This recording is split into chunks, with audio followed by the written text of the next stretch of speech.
Kinshasa vibre depuis ce mercredi au rythme de la deuxième édition des universités du jeune avocat.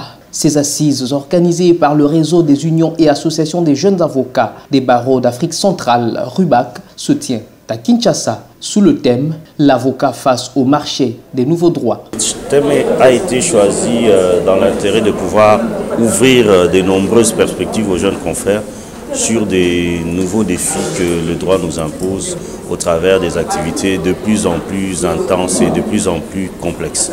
L'objectif étant d'inciter le jeune avocat à des nouvelles opportunités et de le faciliter la libre circulation au sein de la communauté des États d'Afrique centrale, le RUBAC bénéficie du soutien indéfectible des autorités ordinales des différents barreaux de la sous-région. Voir aujourd'hui les jeunes avocats africains, les jeunes avocats de l'Afrique centrale, prendre le risque de se regrouper pour un objectif commun, à savoir rester dans l'espace de l'Afrique centrale sans frontières, est un défi.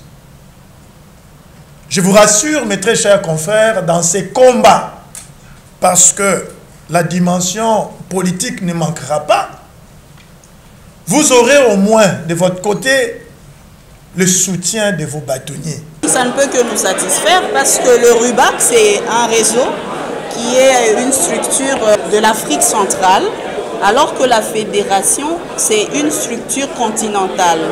Donc, cette structure qui naît actuellement et qui a reçu l'aval du bâtonnier et l'accompagnement peut être une porte d'entrée de collaboration directe avec nos autorités ordinales et avec le bâtonnier. On ne peut qu'être satisfaite parce qu'on sait qu'avec les aînés, on sera toujours accompagné et c'est là notre vœu le plus profond. Le réseau des unions et associations des jeunes avocats des barreaux d'Afrique centrale se réjouit de constater une augmentation du nombre des participants par rapport à la première édition.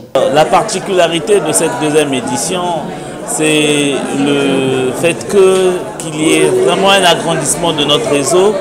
Au départ, nous n'avions que 5 unions des jeunes avocats des barreaux de notre sous-région. Et aujourd'hui, la particularité, vous l'avez relevé vous-même, que nous sommes au-delà de plus de 15 unions des jeunes avocats appartenant à nos barreaux de l'espace sous-régional.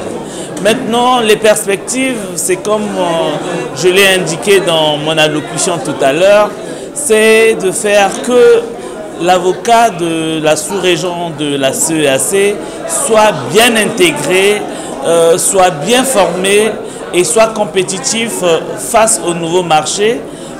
Bien c'est cela et nous osons espérer qu'au sortir de ces travaux, nous mettrons en place les bases de cette intégration. Les assises de Kinshasa connaissent aussi la participation d'une forte délégation des unions des jeunes avocats de la zone UEMOA qui sont résolument engagés à mutualiser leur expérience à celle de leurs confrères de la CEAC. Me voilà aujourd'hui à Kinshasa pour leur parler un peu de l'acte d'avocat. Un troisième type d'acte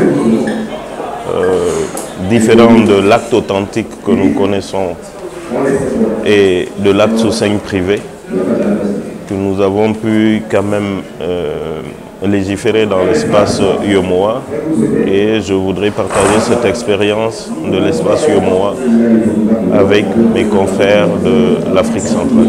Depuis 2009, nos homologues de l'UEMOA ont réussi le pari d'harmoniser et d'uniformiser les règles d'exercice de la profession d'avocat.